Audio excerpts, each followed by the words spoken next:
ולא לגרמניה?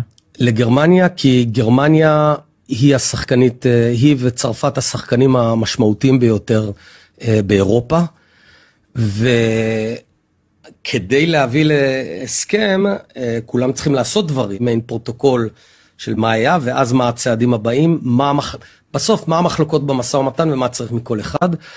משם אני חושב שביחד אפילו, אבל אני לא בטוח, עדכנו את האמריקאים ואת מקרון. מה זה אמריקאים? ביידן עצמו או ש... לא, הפעם, זה היה בדרך כלל מול היועץ לביטחון לאומי ג'ייק סליבן, לפעמים מול ביידן, לפעמים מול בלינקן, הם מאוד הדוקים שם. כן.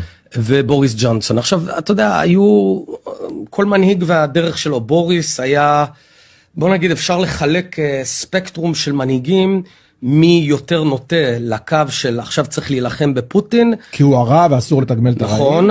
ומי אומר, אבל עזוב יש מלחמה, במלחמה כולם מפסידים. נכון, ובוא נגיד, בוריס ג'ונסון היה מאוד בקו התקיף, הייתי אומר שמקרון ושולץ היו בקו היותר פרגמטי נקרא לזה, וביידן גם וגם.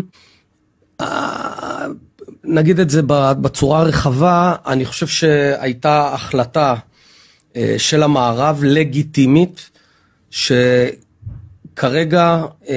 צריך להמשיך להכות בפוטין ולא להגיע. פרטי פרטים, גם עם ארצות הברית, גם עם גרמניה, גם עם צרפת. אז הם בעצם חדלו את זה? בגדול, כן.